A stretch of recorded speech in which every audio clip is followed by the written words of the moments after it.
Betrayed by her ex, she married a quiet stranger. Unaware, he led the Korean Mafia. Seraphine Okafor thought she was choosing peace when she said, "I do" to a homeless man she met at 2 in the morning. Scarred hands, worn clothes, eyes that held no judgment.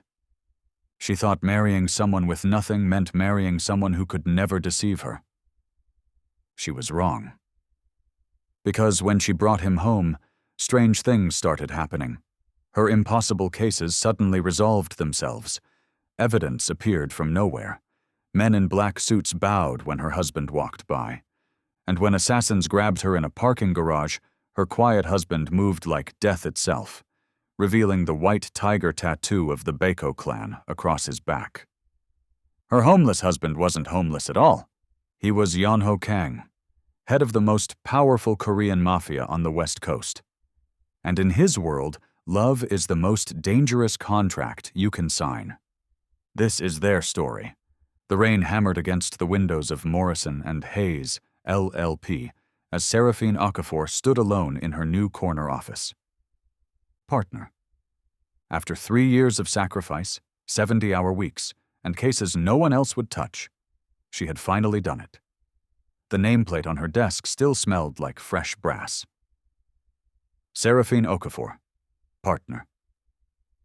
The first black woman to make partner in the firm's 90-year history.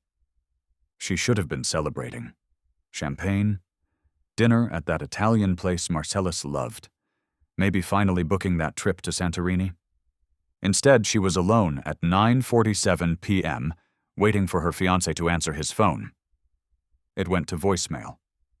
Again. Her phone buzzed. Not a call, an Instagram notification. She almost ignored it. She should have ignored it. The image filled her screen like a wound. Marcellus Grant, her Marcellus, the man she'd been with for 3 years, the man she'd supported through 2 failed businesses, was kissing another woman beneath a cascade of white orchids. At the Four Seasons, in a tuxedo. The caption read, "When you know, Mrs. Grant." Posted 43 minutes ago. Seraphine's hands began to shake. She scrolled through the comments. Congratulations. Heart emojis. Finally, you two are perfect together. She clicked on the woman's profile. Vivian Shaw, tech heiress, Stanford graduate, 6 million followers, and photos with Marcellus dating back 3 months. 3 months of lies, 3 months of working late and business trips and "I'm just tired, baby." Her phone buzzed again. Bank notification, joint account activity alert, withdrawal, $300,000, new balance, $0. The room tilted. Everything she'd saved, everything she'd worked for, the down payment for the house they were supposed to buy together, gone. He didn't just leave her, he erased her. Seraphine stood frozen. The rain kept falling. Her phone kept buzzing. Friends who'd seen the post, colleagues offering confused condolences, her mother calling from Chicago. She couldn't answer, couldn't speak. So she walked. She grabbed her coat and walked into the rain, past the security desk, into the night. Her heels clicked against wet pavement. Water soaked through her silk blouse, plastered her hair to her face, ruined shoes she'd bought for her partnership celebration. She didn't care. She walked until the downtown skyscrapers gave way to neon signs, until English became Korean on the storefronts, until she found herself standing in Koreatown at 2 in the morning, staring at a small restaurant with a flickering sign, Halmoni's Kitchen, open 24 hours. Seraphine pushed through the door. The warmth hit her like an embrace. The smell of kimchi jjigae and grilled meat wrapped around her, so different from the cold rain that she almost started crying. Almost. The restaurant was nearly empty. A few night owls at scattered tables, a tired server wiping down the counter, and in the corner booth, a man sitting alone. He looked up when she entered. She noticed his clothes first, a faded jacket worn at the elbows, pants that had seen better days. He looked like he hadn't slept indoors in weeks. But his hands told a different story. Scarred knuckles, calloused palms. The hands of someone who had survived things most people couldn't imagine. And his eyes, dark, watchful, impossibly still, held no pity, no judgment, just quiet recognition. Like he knew exactly what it felt like to stand in ruins. The server approached, asking something in Korean she didn't understand. She stood there, dripping rainwater onto the floor, unable to form words. The man in the corner said something to the server. Quick, fluid Korean. The server nodded and disappeared. Then he looked at Seraphine and nodded toward the empty seat across from him. She should have left. Should have gone home, called her mother, done something sensible. Instead, she walked to his booth and sat down. He didn't ask her name. Didn't ask why she was soaking wet in a Korean restaurant at 2 a.m. He simply waited. And when the server returned with soft tofu stew, scallion pancakes, and a small bottle of rice wine, the man poured her a drink and slid it across the table. Seraphine took it, and for the first time in 3 years, she let herself fall apart in front of a stranger. They sat in silence for a long time. Seraphine didn't know how to begin, so she focused on the food instead. The soft tofu stew burned her tongue in the best way, warming something that had gone cold inside her chest. The scallion pancake was crispy on the edges, soft in the middle. The rice wine tasted like honey and regret. The stranger ate with precision she found oddly comforting. No wasted movement. Every action deliberate, like a man who had learned that survival meant never taking anything for granted. When she finally spoke, the words came out broken. She told him everything. The partnership she'd worked 3 years to earn. The fiancé she'd supported through every failure. The $300,000 she'd saved for their future. The Instagram post that shattered everything. She told him about the ring she'd been expecting. The house they were supposed to buy. The children she'd imagined. And through all of it, the stranger listened. He didn't interrupt. Didn't offer empty comfort. Didn't tell her everything would be okay. He just listened. When she finally stopped, her voice hoarse and her stew gone cold, he refilled her cup and said quietly, "People who steal from those who trust them are cowards. You are not the fool." He is. His accent was subtle but present. Korean, she guessed, though his English was nearly flawless. Seraphine wiped her eyes. I gave him everything. What does that make me? Loyal. He set down his spoon. Loyalty is not weakness. Betraying loyalty is... Something loosened in her chest. Not healing. Too soon for that. But something. She studied him more carefully. His clothes were worn but clean. He carried himself like someone who had known better days but refused to let circumstance define him. What's your name? She asked. Yeonho Kang. Seraphine Okafor. He nodded. You're a lawyer. How did you know? The way you argued your case just now. Precise, structured, evidence in chronological order. A ghost of a smile crossed his face. You made your closing statement about loyalty. Lawyers do that. Despite everything, she almost smiled. Corporate litigation, just made partner yesterday. Congratulations. What about you? What do you do? I solve problems for people who have no one else. That's vague. Yes. She waited for him to elaborate. He didn't. Where do you live? He gestured toward the back of the restaurant, toward the alley. Nowhere permanent. You're homeless. I prefer between arrangements. His tone was dry. But yes, for now. She should have felt pity. She didn't. There was nothing pitiable about this man. He sat with quiet dignity. No shame, no self-pity. How long? 6 months. By choice. I needed to step away from things. Find clarity. Did you find it? I found a restaurant with decent tofu stew. Clarity is still pending. Seraphine laughed. Actually laughed. The sound surprised her. They talked through the night. About loyalty and betrayal. About family by blood versus family by choice. About how the people who appeared strongest were often the most shattered inside. He told her about growing up without a father. About a mother who worked 3 jobs and still found time to teach him how to cook. About losing her young and learning that grief didn't make you weaker. It made you clearer about what mattered.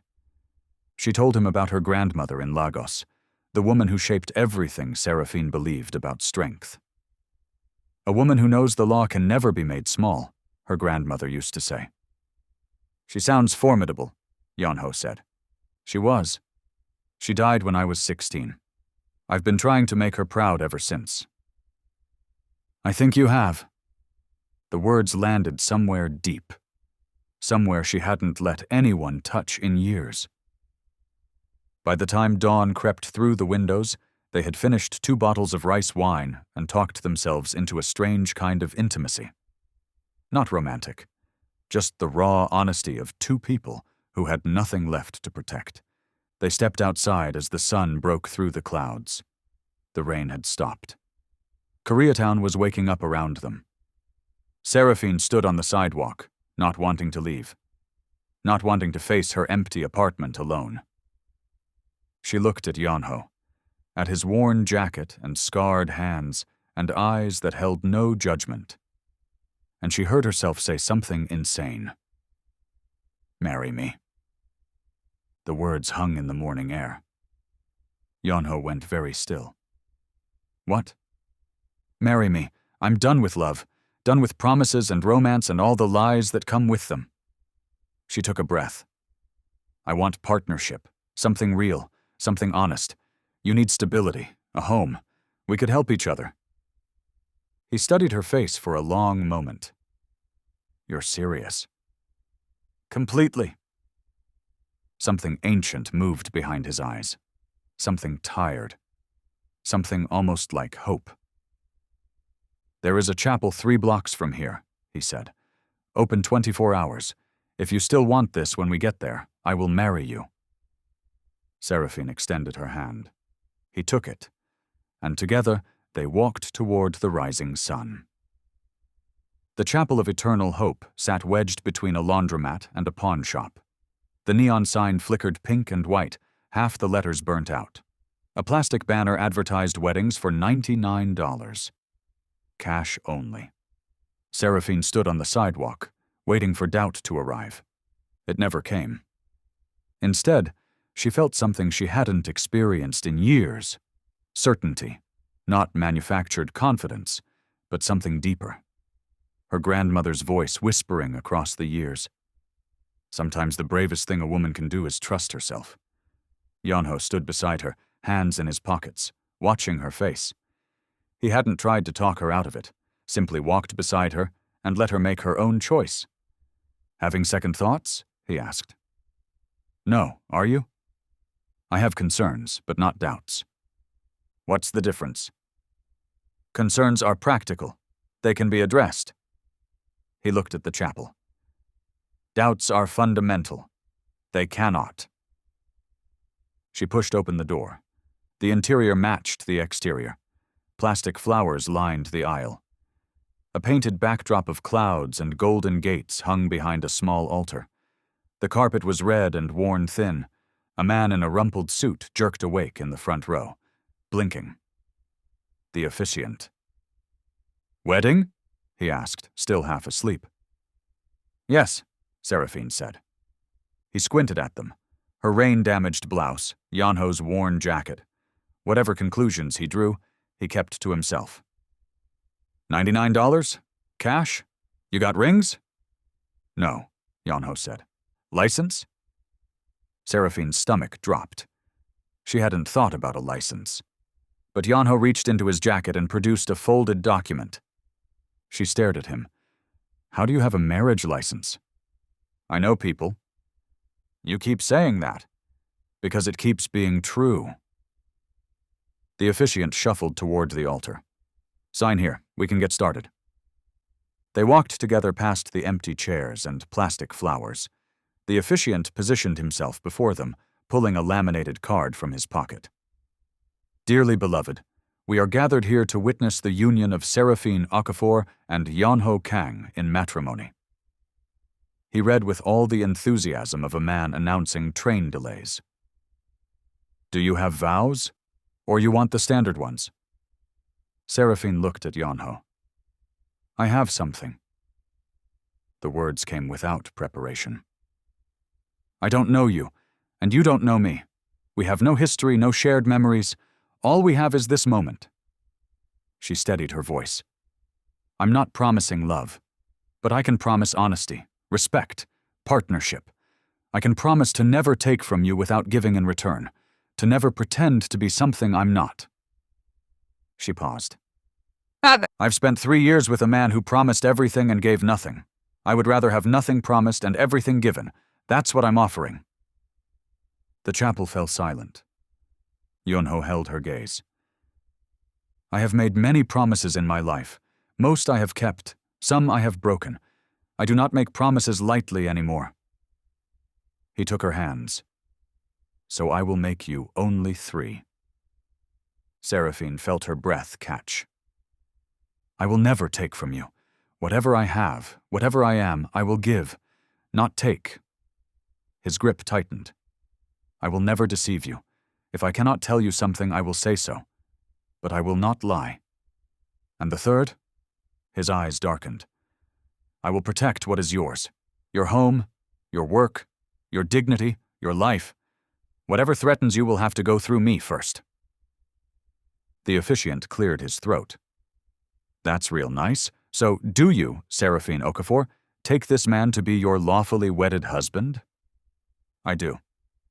And do you, Yeonho Kang, take this woman to be your lawfully wedded wife? I do. Then I pronounce you married. Sign here. Congratulations. No kiss, no applause, just 2 signatures on a water-stained document. Seraphine Okafor was married. To a stranger.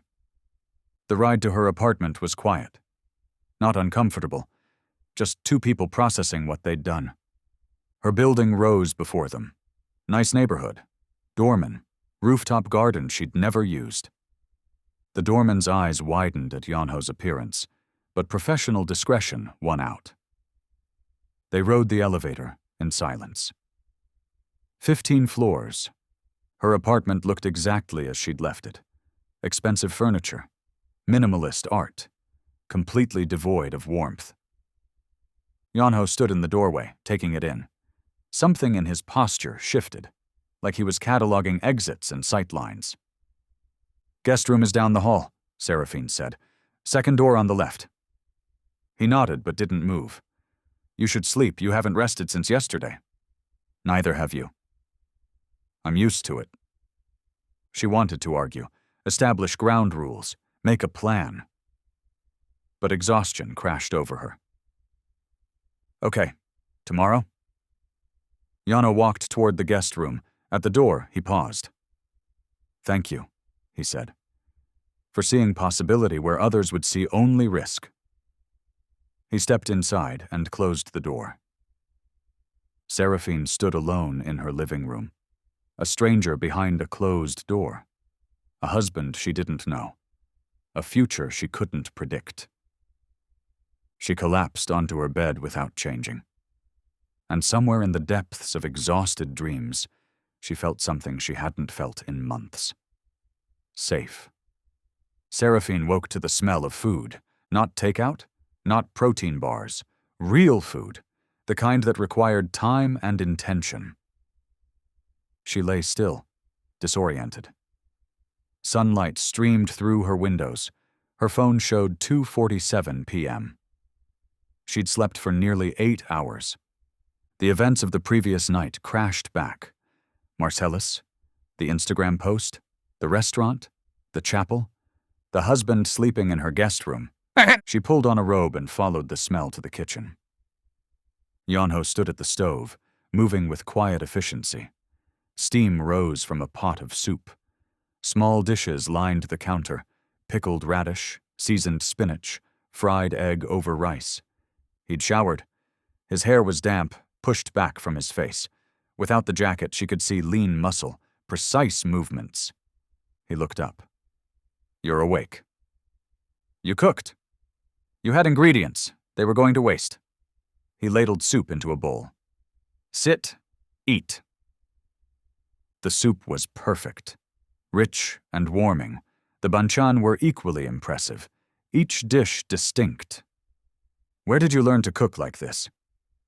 "My mother. She believed food was how you showed love when words failed." Something flickered across his face. Grief, quickly buried. They ate in comfortable silence. For the first time in months, Seraphine actually had an appetite. The days that followed settled into an unexpected rhythm. Yanho woke before dawn.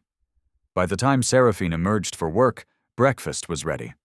Kimchi fried rice, soft scrambled eggs with scallions, soup that changed daily.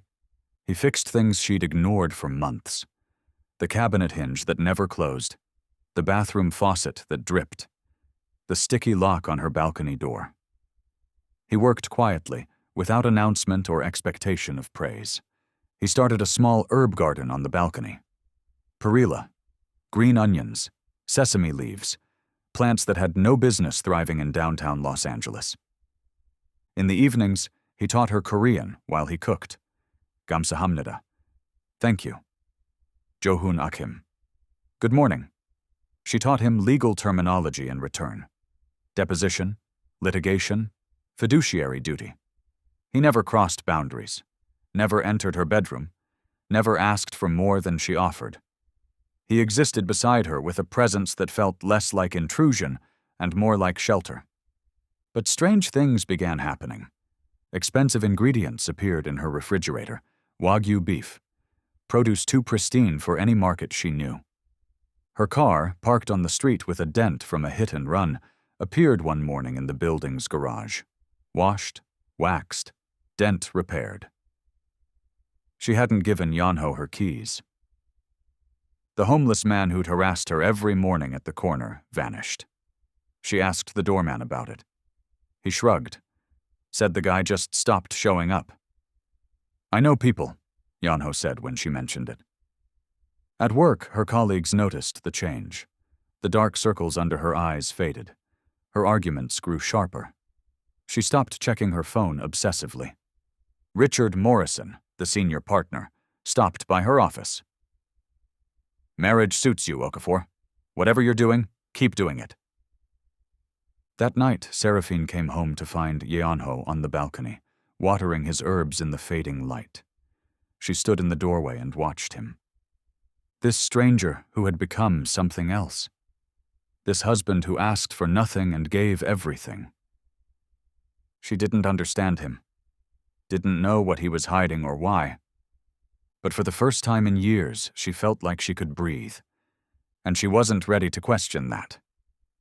Not yet. The Holloway case should have been unwinnable.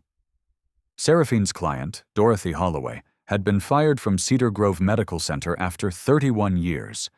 The official reason was performance concerns. The real reason was that Dorothy had reported billing fraud. The hospital had deep pockets and a defense firm known for grinding plaintiffs into dust. Their star witness would testify that Dorothy had disciplinary issues. Except it was a lie.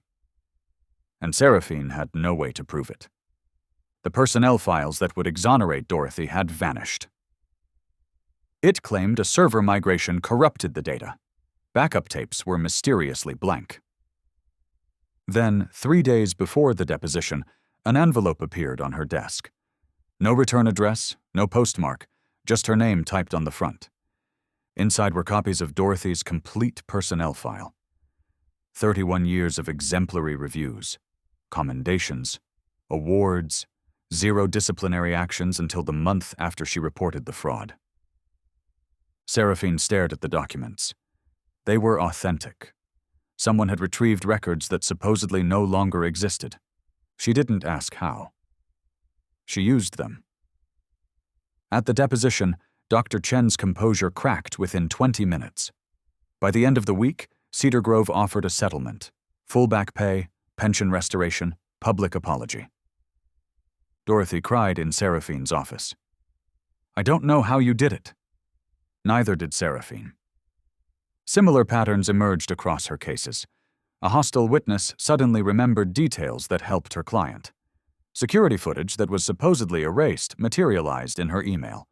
An expert witness known for selling testimony withdrew without explanation. Her win rate climbed. Her reputation grew. She tried not to connect the impossible coincidences to the man who cooked her breakfast. Then Marcellus appeared. She was reviewing documents when her assistant knocked. "There's a Marcellus Grant here. He says he's opposing counsel on the Whitfield matter." The name hit her like a blow. He walked through the door before she could prepare. Same expensive suit, same perfect smile, same confidence of a man who had never faced consequences. "Seraphine, you look good. Different." She didn't stand. "What do you want?" "Business." He dropped a folder on her desk. "Whitfield Technologies is suing your client for patent infringement. Shaw Industries is backing the litigation. I'm lead counsel. Shaw Industries. Vivian's company. You're suing my client on behalf of your wife's family business." "Wife," he smiled. "I like hearing you say that word." His smile turned cruel. "I heard you moved on too. Some homeless guy off the street? How desperate can you get?" Her hands trembled beneath the desk. "Get out of my office." "See you in court, sweetheart." He strolled out like he owned the building. That night, she went home shaking with rage. Yonho listened without interrupting. Then he made tea. "He will not touch you," he said with absolute certainty. "I promise." 3 days later, Marcellus's star witness failed to appear. His key evidence was challenged by a prior art filing no one had noticed. Seraphine won in summary judgment. Marcellus didn't even get his day in court. That night, walking home from the subway, Seraphine noticed 2 men in dark suits outside her building. Just standing. Watching. When Yonho came down to meet her, both men inclined their heads. Not a nod. A bow. Yonho acknowledged them with the barest movement of his chin and guided her inside. "Who were they?" she asked in the elevator. "Associates." "Associates of who?" He was quiet for a moment. "Of mine." The elevator doors opened. He walked toward the apartment without looking back. Seraphine stood frozen in the hallway. Associates, men in expensive suits who bowed to a homeless man. She followed him inside. He was already at the stove, starting dinner, his back turned and his secrets intact. She let him cook in silence. But she'd stopped believing in coincidences. The courthouse parking garage was nearly empty at 7 p.m. Seraphine's heels echoed against concrete as she walked toward her car. The Delgado deposition had run 4 hours longer than scheduled. A good day. A winning day. She was thinking about what Yonho might be cooking for dinner when the footsteps started behind her. 3 sets. Moving fast. She quickened her stride, keys already in hand, thumb on the panic button. Too slow. A hand clamped over her mouth from behind. Another grabbed her arm, wrenching the keys away. A third man appeared in front, blocking escape. They were professionals, coordinated, silent. The man in front spoke in Korean accented English. "No screaming, just a message for your husband." Seraphine's blood turned to ice. They shoved her toward a black van. Its side door stood open like a mouth. "Tell Beko his territory is finished. The Giamboli are done waiting. His woman pays the price." Beko. Territory. Giamboli. Words that meant nothing to her. Words that clearly meant everything. She fought. Kicked. Bit the hand covering her mouth hard enough to taste blood. One of them swore and slapped her across the face. Stars exploded behind her eyes. They were 3 feet from the van when silence fell. Absolute, like someone had pressed mute on the world. The man holding her arm made a wet, choking sound and collapsed. Seraphine stumbled free. The second attacker was already on the ground. The third reached for something in his jacket. And then Yonho was there. She didn't see where he came from. One moment, empty space. The next, her husband stood between her and the remaining attacker. What followed was the most terrifying 45 seconds of her life. Yonho moved like nothing she'd ever seen. No wasted motion, no hesitation. Every strike precise, every movement flowing into the next with brutal efficiency. The attacker threw a punch. Yonho redirected it, used the man's momentum against him, and put him on the ground with a sound like breaking wood. Then stillness. 3 men lay at Yonho's feet. Maybe unconscious, maybe worse. He turned to her. His breathing hadn't changed. His expression showed nothing. No anger, no fear, just cold, focused calm. "Are you hurt?" She couldn't speak. Her legs wouldn't hold her.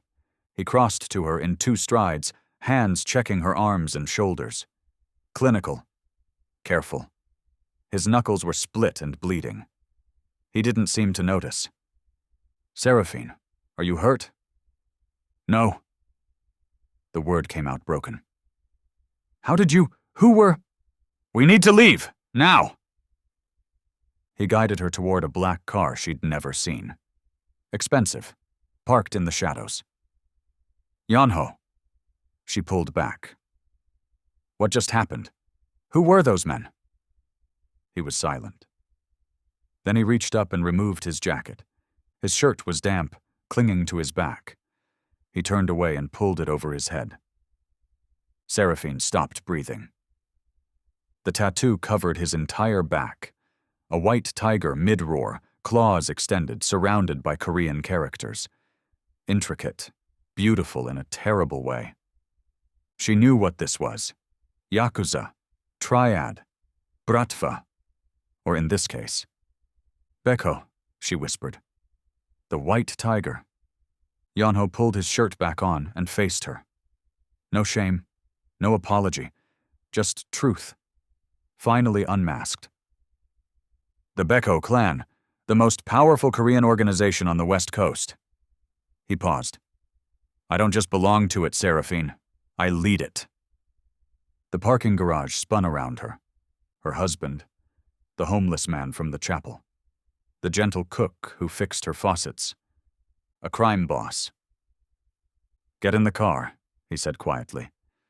"I can explain everything." She should run, call the police. Instead, she got in.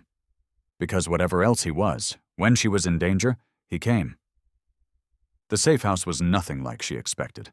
Not a warehouse or bunker, a penthouse in the arts district, 32nd floor, floor-to-ceiling windows overlooking Los Angeles, Korean antiques mixed with modern design, a painting she was certain was an original. This morning she'd watched her husband repair a cabinet hinge. Now she stood in what had to be a $10 million apartment he apparently owned. "How many places like this do you have?" she asked.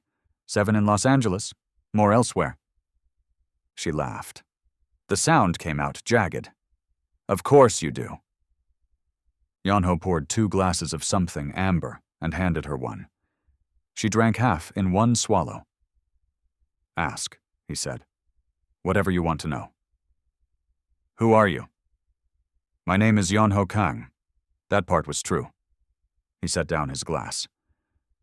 "I am the head of the Beko clan. We control territory from Los Angeles to San Francisco. Gambling, protection, smuggling, and increasingly, legitimate businesses." "You're a crime boss." "Yes."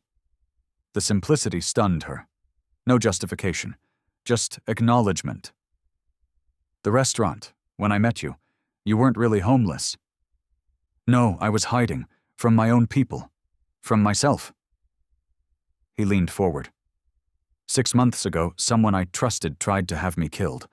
I survived, but I was tired. Tired of suspicion, violence, the endless performance of strength. So you pretended to be homeless?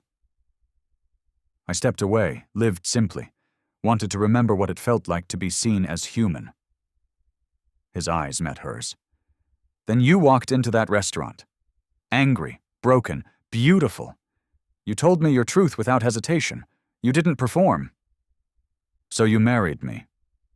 You proposed to me, he reminded her. I accepted because I saw something rare, someone who wanted partnership without pretense. The irony hit her like a slap. Honesty, she repeated. You married me because I valued honesty. Then you lied to me for months. I omitted. I never claimed to be something I wasn't. You let me believe you were homeless, that you needed me. Her voice rose. Every morning you cooked breakfast in clothes you could have replaced 1,000 times over. I cooked because I wanted to care for you. None of that was performance. Then what was it? His voice grew rough. For the first time in my life, someone saw me. Not my power, not my money, not the fear I inspire. Just me. I wanted to keep that. Seraphine walked to the window. The city spread below like a circuit board. The cases, she said without turning, the witnesses who changed their stories, the evidence that appeared, that was you. Yes. Marcellus, the witnesses who disappeared. Also me. He was using Vivienne's company to access your firm's servers, paying off your witnesses, sabotaging your partnership. His voice hardened. I corrected it. I'm a lawyer, Yanho, an officer of the court, and you're telling me my wins came from organized crime? Your wins came from your skill. I simply ensured the playing field was level. That's not how justice works. No, that's how the world works. Seraphine's head pounded. The men tonight, who were they? Giamboli, a rival clan. They've been testing my borders for months. His expression darkened. When word spread that I had married, they saw a pressure point. I'm a target. You were. Now they know what happens to anyone who threatens you. The word wife landed differently now. Not a formality. A declaration of war. She sank onto the sofa. I can't do this. Yanho knelt before her, close but not touching. Tell me what you need. Space. Time. I don't know. Her voice broke. Everything I thought was real wasn't real. The marriage is not a lie. What I feel for you is not a lie. I need time, he nodded. There's a secure apartment 4 blocks from here. My people will watch it, but they won't interfere.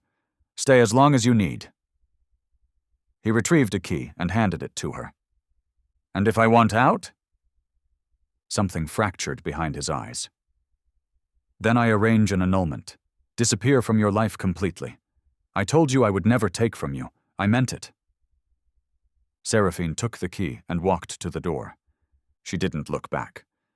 3 weeks passed, like a wound healing wrong. Seraphine threw herself into work with a ferocity that alarmed her colleagues. She arrived before dawn, left after midnight, took every case offered. She buried herself in briefs and depositions until there was no room for thought.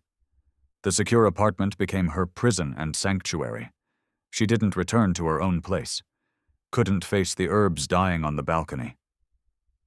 Yanho kept his word. No calls, no messages, no appearances. But she saw his shadow everywhere. Men in dark suits lingering near her office, a car following her taxi at a distance. The feeling of being watched. He was protecting her, even now. She hated how much that meant. The invitation arrived on a Tuesday. The Los Angeles Legal Aid Foundation annual gala. Black tie. And at the bottom, a handwritten note. We're honoring you with the Champion of Justice Award. Please say you'll attend. She almost declined. But the foundation mattered. Hiding forever wasn't an option. She bought a dress. Black, elegant, took a taxi to the Beverly Wilshire alone. The ballroom glittered with crystal chandeliers and false smiles. Seraphine moved through the crowd like a ghost, accepting congratulations she barely heard. Then she saw Marcellus. He stood near the bar with Vivian, holding court with senior partners from rival firms. Vivian wore diamonds that could have funded the entire foundation. Marcellus wore the smile of a man who had never lost anything. Their eyes met. His smile widened. He said something to Vivian, kissed her cheek, and walked toward Seraphine. "You look beautiful. Lonely, but beautiful." "What do you want, Marcellus?" "Just wanted to congratulate you. Champion of justice." He laughed. "Your clients must be so proud." "If you're done..." "Actually, I have something for you." He produced a folder. "Consider it a preview." Seraphine opened it. Her blood turned to ice. Bank statements.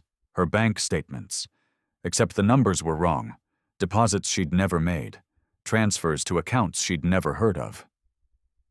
"I'm filing a bar complaint tomorrow," Marcellus said pleasantly. "Criminal referral to the DA.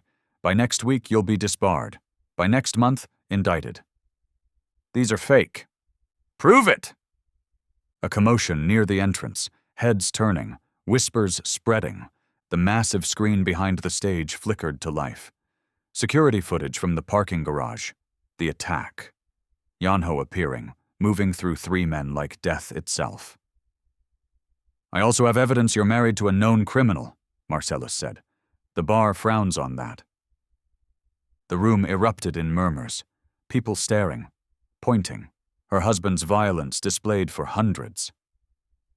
"Your career is over," Marcellus said. "Your reputation is destroyed, and that vagrant can't save you this time." Then the ballroom doors opened, and the room went silent. Yanho walked in like he owned the building. Tailored black suit, hair styled back. He looked nothing like the man who fixed her cabinets. He looked like exactly what he was. Behind him walked 24 men in identical black suits. They fanned across the ballroom in perfect formation, taking positions at every exit. Yanho's eyes found Seraphine. Something passed between them. Then he turned to Marcellus. "Mr. Grant." His voice carried without effort. "I believe you have something that belongs to my wife."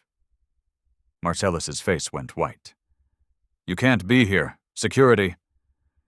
"Your security works for me now, as does the catering staff, the building management."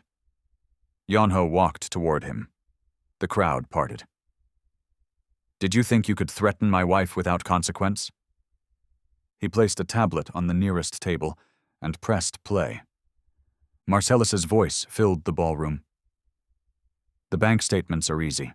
I have a guy who can backdate anything. We transfer money through shell companies, make it look like she's been skimming for years." Vivian's voice responded. "What about the security footage?"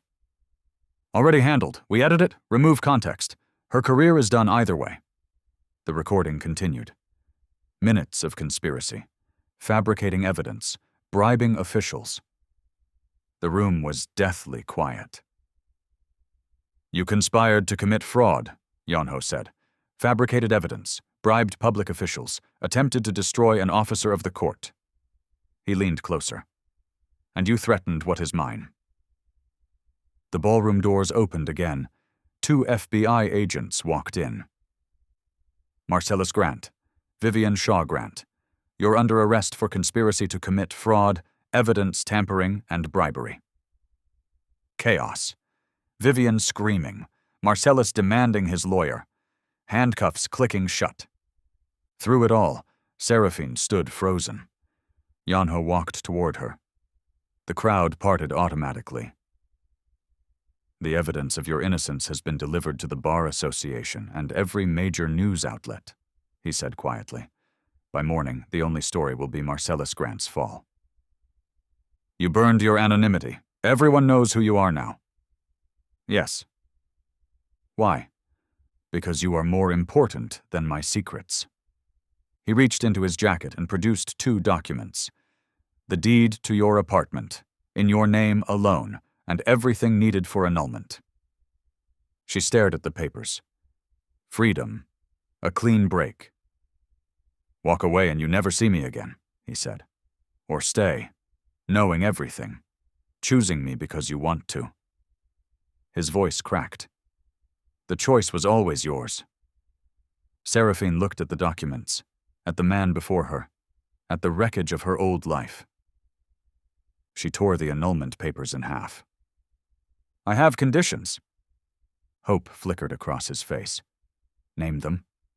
No more omissions. I ask, you answer. Done. I continue my work. You don't interfere unless I ask. Done. The organization moves legitimate, progressively, consistently. That will cost me power, territory, possibly my life. Is that a no? That is a yes. She stepped closer. Then take me home. We have a lot to discuss. They walked out together, past the watching crowd, past Marcellus being loaded into a car. Behind them, whispers. Ahead of them, something that might have been a future. 5 years later. The building on the corner of Wilshire and Western had been a failed department store when Yonho bought it. 3 floors of empty retail space gathering dust. Now a sign hung above the entrance in English and Korean, the Okafor Kang Foundation. Legal aid, community services, second chances. Seraphine stood at her office window, watching the morning rush below. Families arriving for immigration consultations, workers lined up for the employment rights clinic, young mothers pushing strollers toward the childcare center. 5 years ago, this had been a fantasy. Now it was real. Her phone buzzed. A text from her assistant. The Delgado family is here. Also, your husband is in the kitchen again. Some things never changed. She found Yonho on the 2nd floor, teaching a cooking class to recently arrived refugees, sleeves rolled up, apron splattered with sauce, his Korean mixing with broken English as he demonstrated knife technique. The students had no idea who he was, what he'd been. They only knew he showed up every Tuesday to teach skills that might help them find work. He looked up when she entered. 5 years, and his face still softened when he saw her. The Delgados are ready, she said. 5 minutes. She watched him work. The same scarred hands that had put men on the ground now chopped vegetables with patience. The same voice that commanded criminal enterprises now corrected a teenager's grip on a kitchen knife. Transformation was never complete. You didn't stop being what you were. You simply became more. Yonho still had connections. Men still bowed when he passed. Certain problems still disappeared without explanation. But the balance had shifted. Legitimate businesses now outnumbered the other kind. The violence had receded.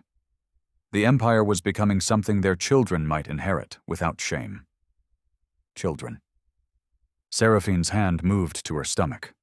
Flat still. Too early for anyone to notice. She hadn't told him yet. Was saving it for tonight. Their anniversary dinner at Halmuni's kitchen.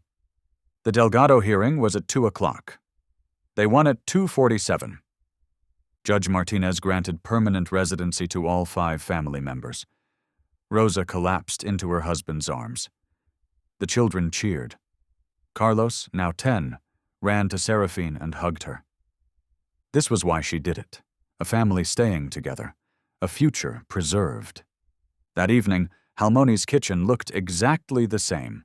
Flickering neon, steamed windows, the same corner booth.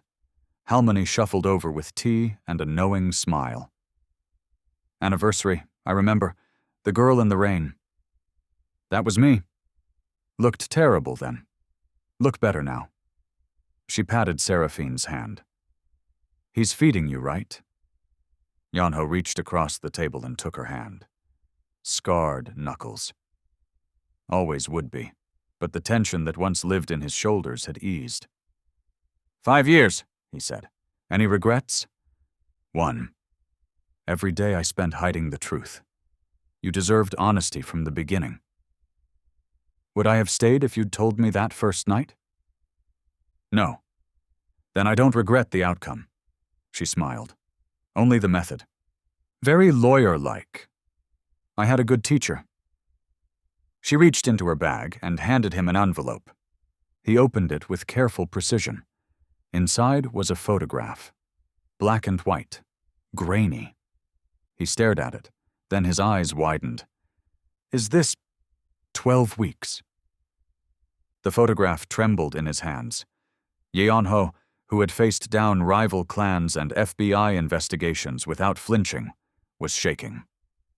A child, he whispered. Our child. Something cracked behind his eyes, something that had been locked away so long he'd forgotten it existed.